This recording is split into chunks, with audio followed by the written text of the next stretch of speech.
In the best-selling book, No BS Direct Marketing, legendary marketer Dan Kennedy said this: "My single biggest recommendation is the use of a monthly customer newsletter. Nothing, and I mean nothing, maintains your fence better." Dan is absolutely correct. The truth is, for just about any business owner, the greatest potential for new business and higher profits lies within its current customer base. Stronger customer relationships yield higher sales and more profits, and a monthly newsletter is the best relationship building tool, bar none. Unfortunately, for many entrepreneurs, the struggle of producing a newsletter every month is too much, and it just doesn't get done. But no longer. Every month, No Hassle Newsletters members get 24 pages of Jim's famous customer-loving content and his amazing ready-to-go newsletter templates. Your company's No Hassle newsletter will generate more repeat and referral business in less than 1 hour per month. Join the hundreds of entrepreneurs already using No Hassle Newsletters at www.nohasslenewsletters.com. That's www.nohasslenewsletters.com. This is John Taffer from Bar Rescue, and you're listening to Stick Like Glue Radio. Welcome to Stick Like Glue Radio, the only podcast dedicated to helping you create an everlasting bond with your customers so they stay longer, spend more, and refer more. Marketing and business building expert Jim Palmer, known internationally as the Newsletter Guru, is a serial entrepreneur, author, speaker, and coach to other entrepreneurs. Jim is the host of Newsletter Guru TV, a weekly web TV show featuring Jim's unique brand of smart marketing and business building advice. Check it out today at www.newsletterguru.tv. Please welcome your host of Stick Like Glue Radio, Jim Palmer. Well, hello there, everybody. Welcome to Stick Like Glue Radio, the only podcast dedicated to helping you create an everlasting bond with your customers so they stay longer, spend more, and refer more, and those are all great things in your business.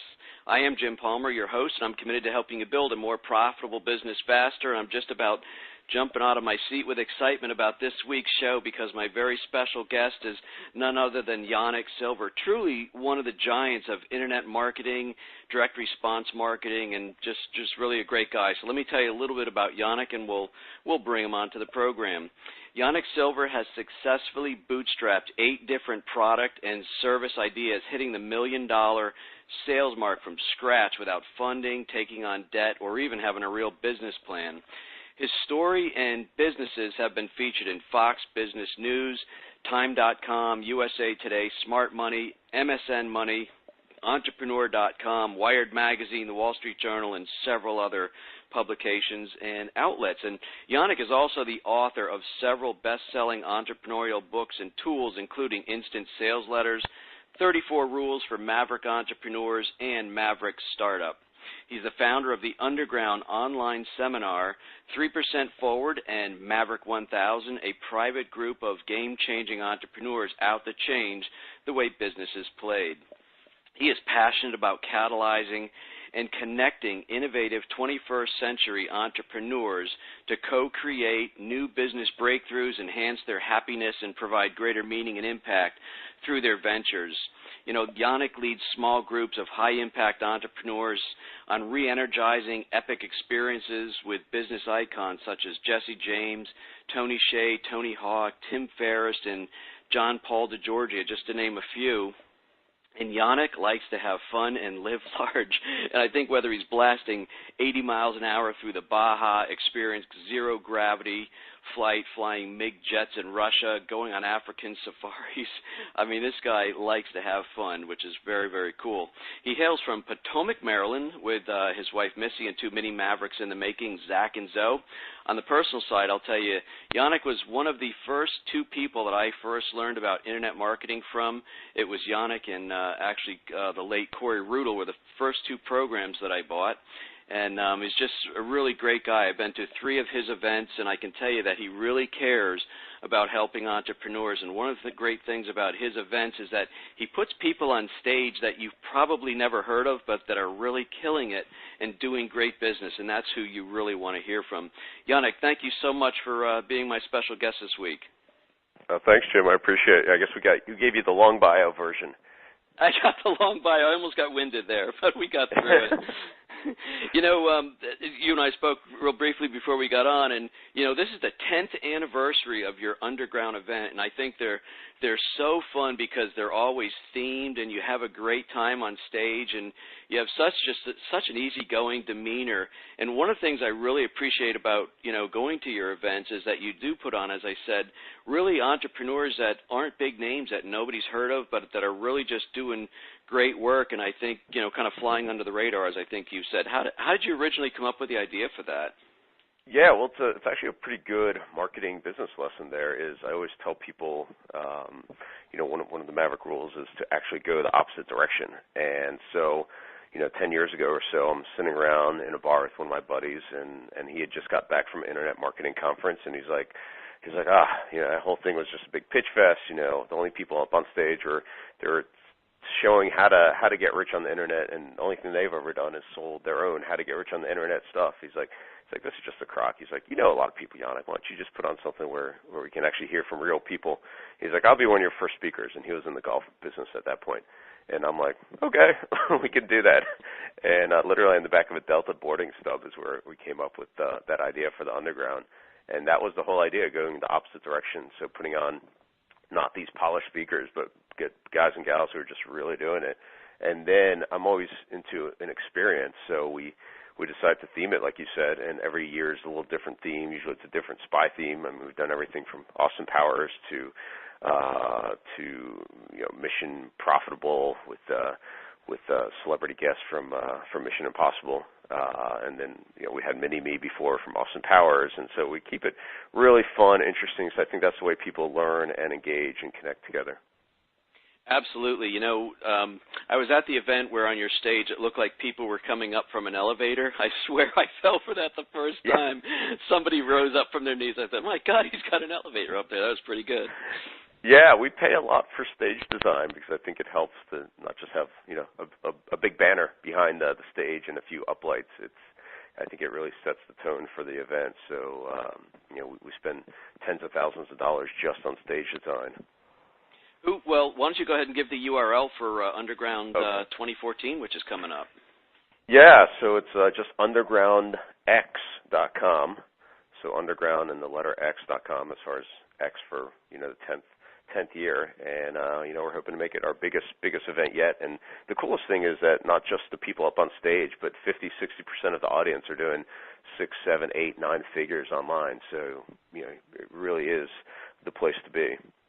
It's awesome. I mentioned in the intro there, I think the first 2 products that I ever invested in when I was getting into internet marketing was instant sales letters, and I bought, the late Corey Rudel's program, that big binder. I'm pretty sure it was called Internet Secrets. And, man, what a secrets. Geez, and like you, I've invested in tens of thousands of dollars, but really those 2 programs, maybe throw in a Dan Kennedy book here or there, that's really pretty much everything you need to know, it seems like. Yeah, Nothing that's changes. great. Yeah, the fundamentals stay the same, and then, the new tactics keep coming and coming, but if you get the fundamentals right, that's the most important thing. The name escapes me, but I'm pretty sure it was at that event. You had one of the speakers was it's Jessica, because that was the name of my daughter's name, Jessica Jackley. She was the co-founder of Kiva. And I got to tell you, Yanik, that was, first of all, what a great entrepreneurial story, but talk about someone who spoke from the heart and what she's doing and the impact. And I've probably got 3 or 4 people within the Kiva that I'm supporting, and it's so cool because you get these messages where people are paying their loans back, and it's just, man, it's so inspiring hearing people like that. Yeah, and that's, certainly one of the things that I've trying to do more and more of is just bring out some of these amazing stories of individuals who are living and creating businesses, like you said, from their heart and their messages from their heart. And I think that right now in this upcoming for the 21st century, that's where business growth is really going to come from, where you get this match between what you really want to do authentically and where your passion is and where your interests lie and what you generally want to serve the world with, and how do you create a culture for your team, and how do you create something that your customers are excited to talk about. The customers at Kiva are excited to talk about it because it's such a great thing out there, and companies like Tom's and with their buy one give one and so forth, like they've been able to do that, and I think even more so, like baking in social impact is going to have a way to improve the bottom line. And one of my favorite things is making it all fun and making it experiential, and you put that all together, you got a winning combination. Absolutely.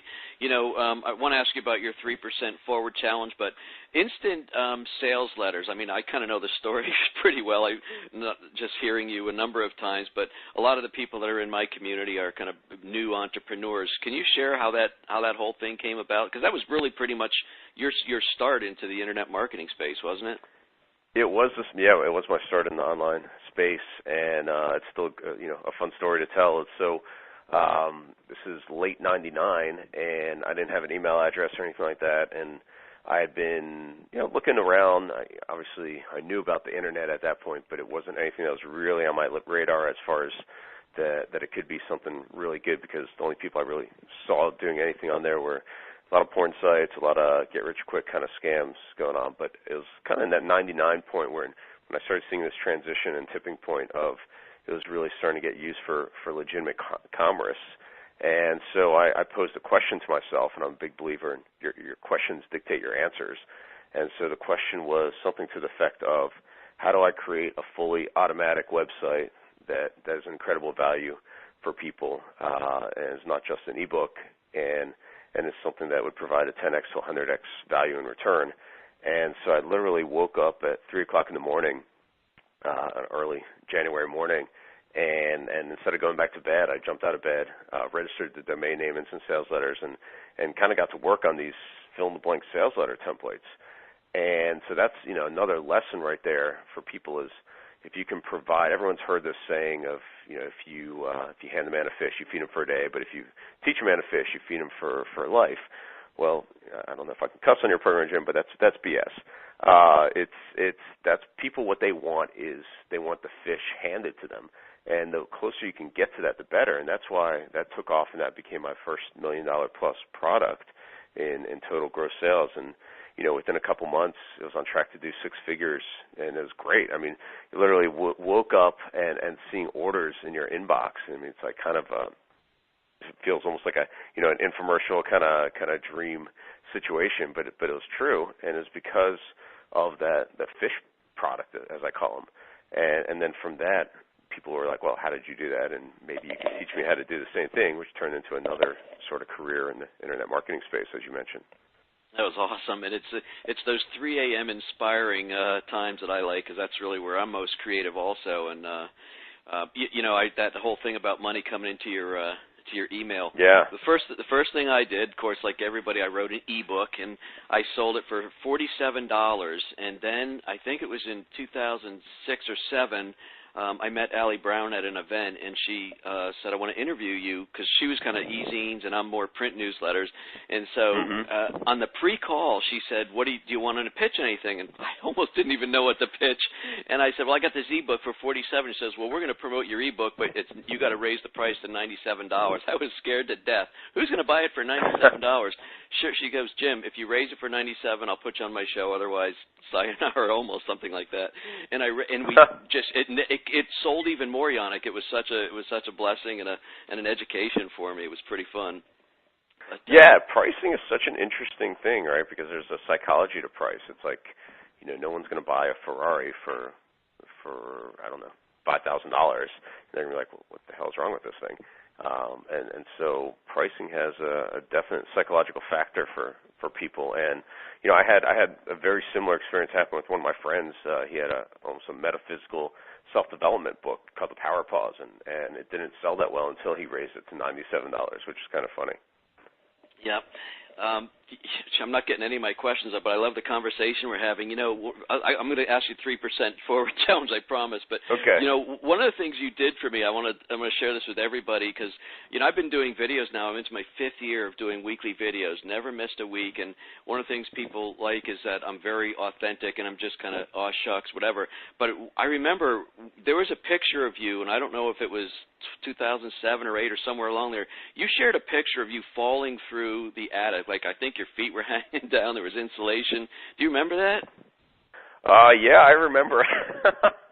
Yeah, it probably hurt, judging from the position you were in. But I thought, man, this guy is so authentic, and he's sharing good information, but he's being real. And that was one of the turning points in kind of my education of, you know, sharing good information and being real. That for some reason that flew into my head, and I wanted to share that with you. And but let's get to some real important.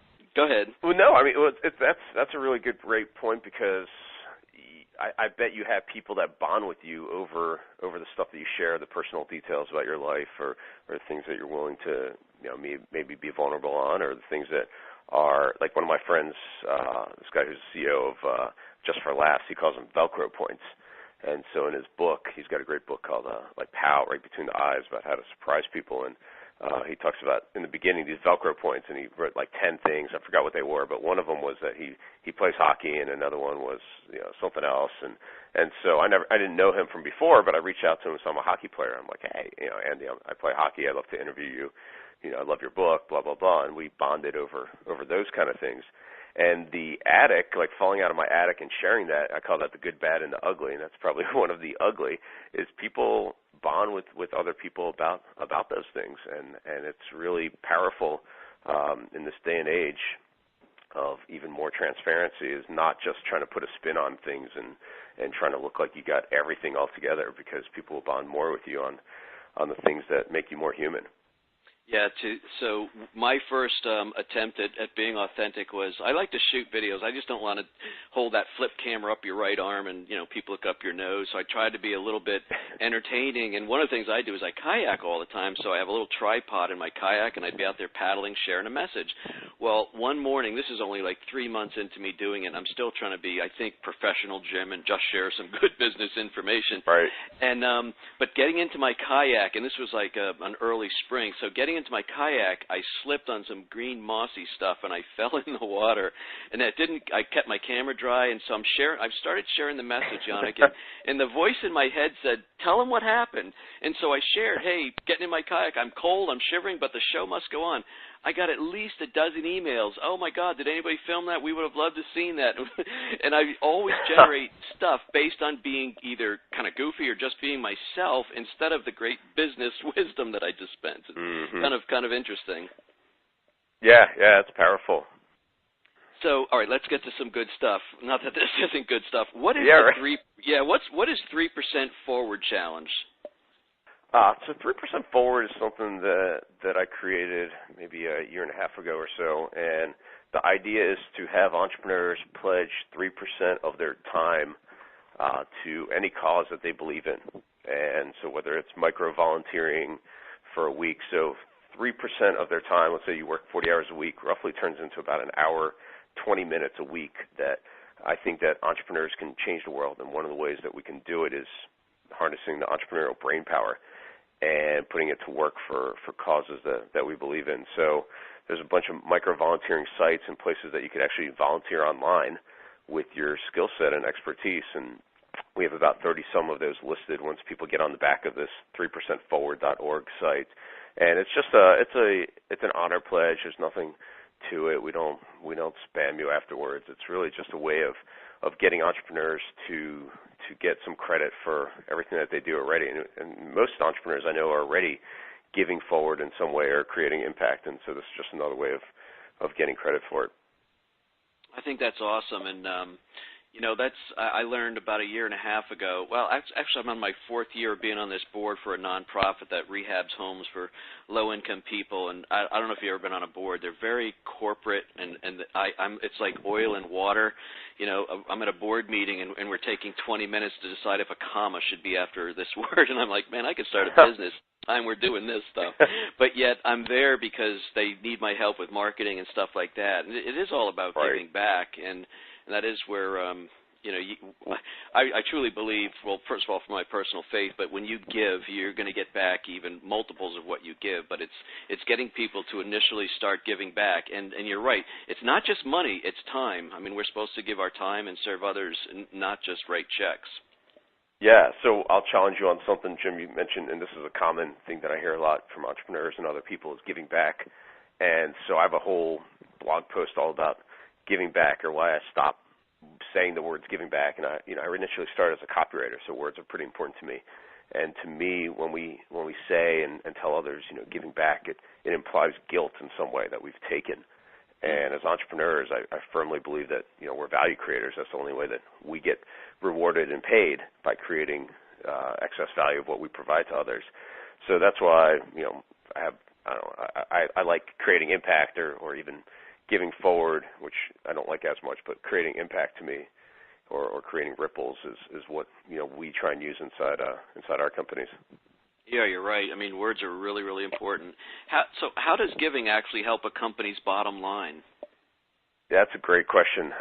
So I look at these three interconnected hubs, which are, you look at, if you put a dollar sign, you put a happy face, and you put a heart for giving or impact, and I think that they're all interconnected.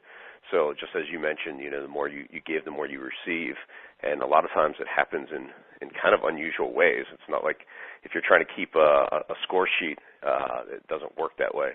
But I found that companies they get their employees and team more motivated and connected.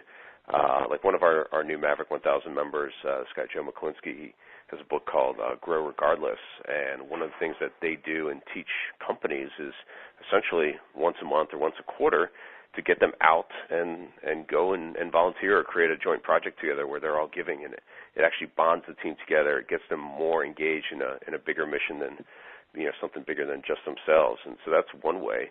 Another way is I've seen it very transactional oriented. We just got back from our annual summit for Maverick members, and one of our guys who's a very big call center was telling us about they increased their upsell rate by 17% by giving away, by using $1, saying that $1 of this transaction was going to be donated to St. Jude's if they took this particular upsell.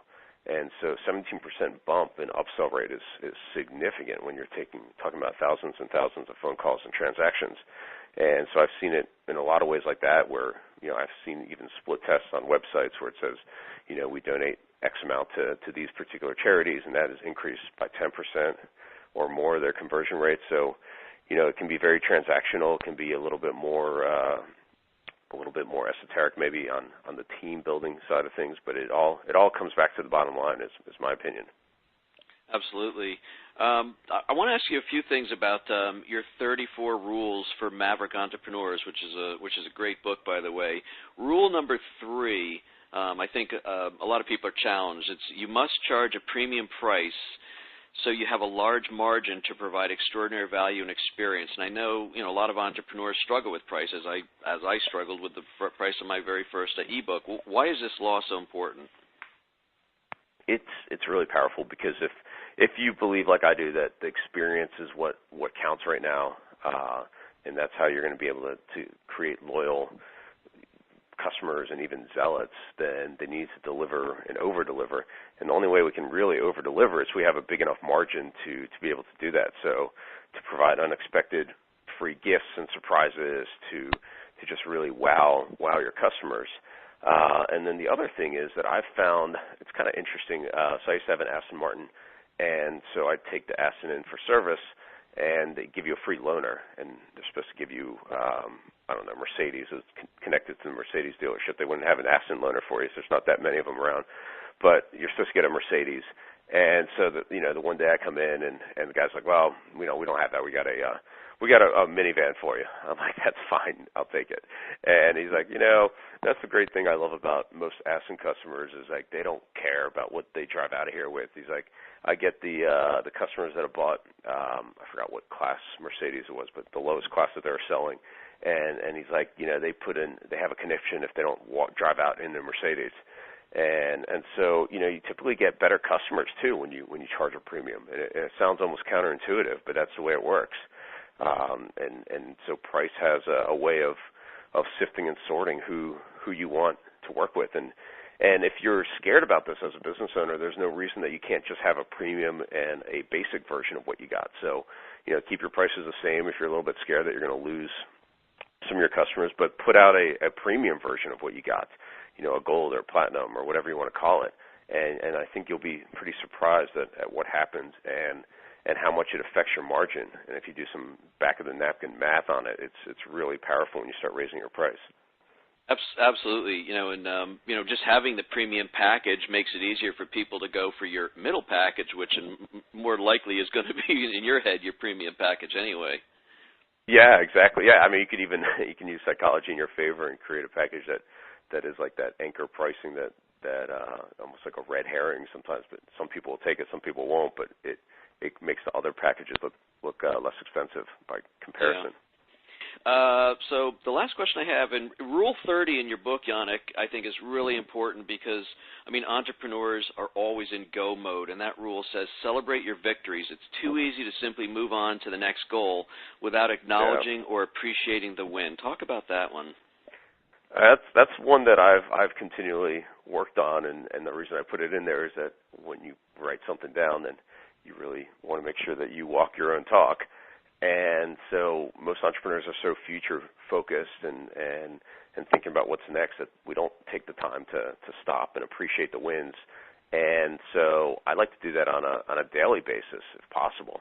And that's where you get the most confidence and you get the most just momentum going. And I actually have a pretty long blog post on my site about this return path to joy, happiness, and bliss. And one of the things on this daily sheet is giving yourself credit for what went well. And when we start focusing on what went well or what forward progress you've made, then you start thinking about that, and it gives you that confidence. And instead of always going to bed being like, I didn't get that much done, or I should have done more, or I have a huge to-do list, or whatever it is. Or after bigger accomplishments, when you do hit the goal, it's really important to celebrate.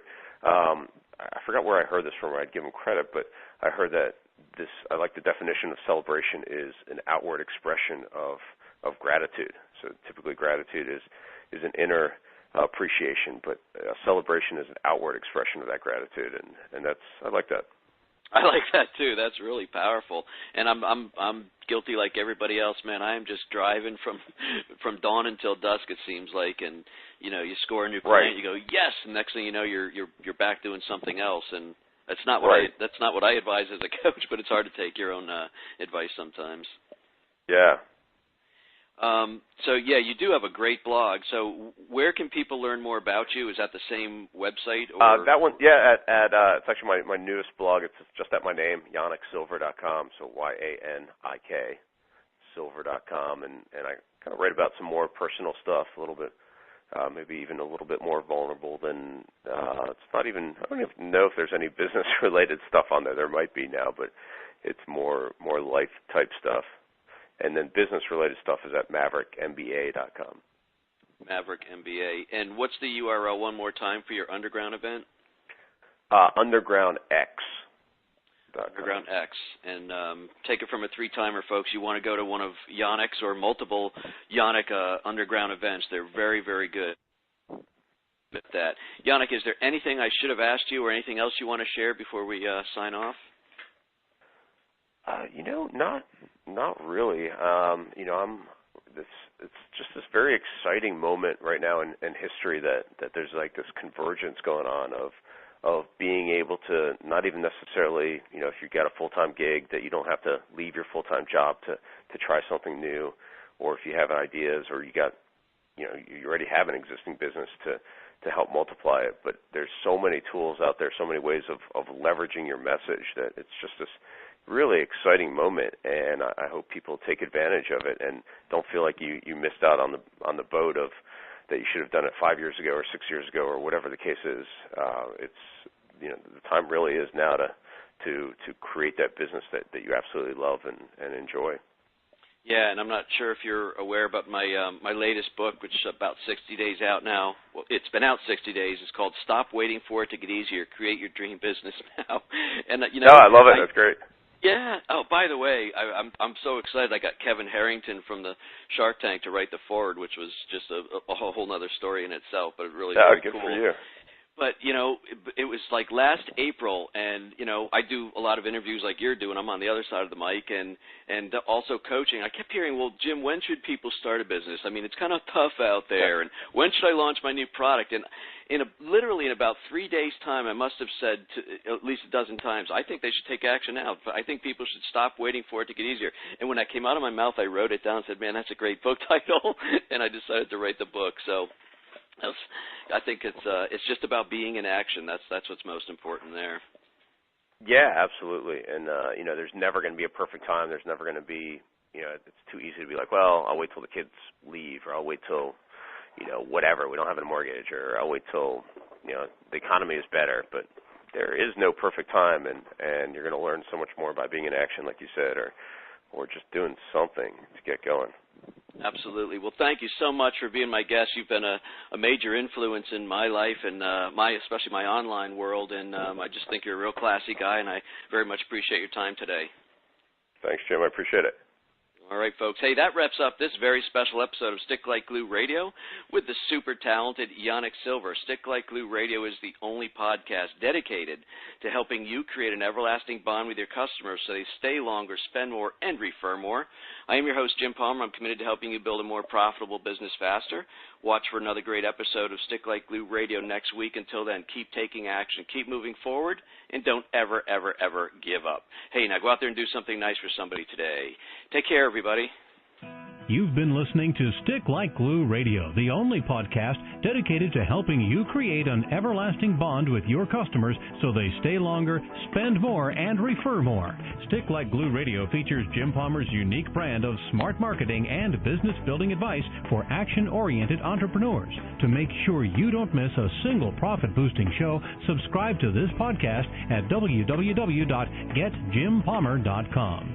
If you know other entrepreneurs looking for the fastest way to higher profits in their business, please tell them about the Stick Like Glue Radio podcast. Now go and implement what you've learned and boost your profits. See you next week for more Stick Like Glue Radio.